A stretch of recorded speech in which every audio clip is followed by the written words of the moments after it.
Biografi Rasyid Ridho. Rasyid Ridho adalah murid Muhammad Abduh yang terdekat. Ia lahir pada tahun 1865 di Al-Qalamun, suatu desa di Lebanon yang letaknya tidak jauh dari kota Tripoli atau Suriah. Menurut keterangan, ia berasal dari keturunan Al-Husain, cucu Rasulullah. Semasa kecil, ia belajar di sebuah sekolah tradisional di Al-Qalamun untuk belajar menulis, berhitung, dan membaca Al-Quran. Pada tahun 1882, ia meneruskan pelajaran di Al-Madrasah Al-Wataniyah Al-Islamiyah di Tripoli. Sekolah ini didirikan oleh Al-Syekh Hussein Al-Jisr, seorang ulama Islam yang telah dipengaruhi oleh ide-ide modern. Di madrasah ini, selain dari bahasa Arab, diajarkan pula bahasa Turki dan Prancis. Dan di samping pengetahuan-pengetahuan agama juga diajarkan pengetahuan modern. Rasyid Ridho meneruskan pelajarannya di salah satu sekolah agama yang ada di Tripoli. Namun hubungan dengan Al-Syekh Hussein Al-Jisr berjalan terus dan guru inilah yang menjadi pembimbing baginya di masa muda.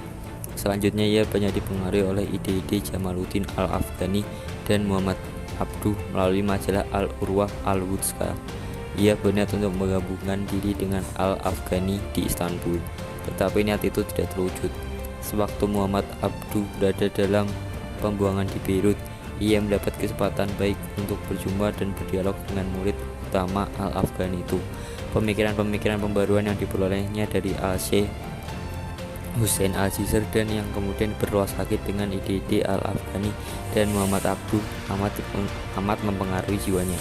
Beberapa bulan kemudian ia mulai menerbitkan majalah yang termasyhur, Al-Manar.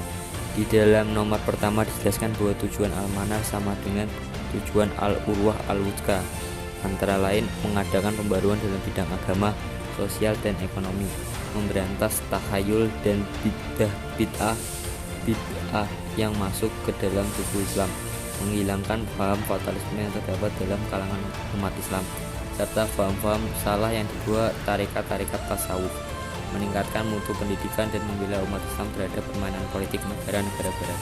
Rasyid Ridho melihat perlunya diadakan tafsir modern dari Al-Quran, yaitu tafsir yang sesuai dengan ide-ide yang dicetuskan gurunya.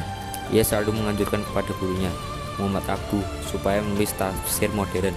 Karena selalu didesak, Abduh hanya setuju untuk memberikan kuliah mengenai tafsir Al-Quran di Al-Azhar. Kuliah-kuliah itu dimulai pada tahun 1899. Keterangan-keterangan yang diberikan gurunya oleh Rasyid Ridho dicatat untuk selanjutnya disusun dalam bentuk karangan teratur. Apa yang ia tulis ia serahkan selanjutnya kepada guru untuk diperiksa. Setelah mendapat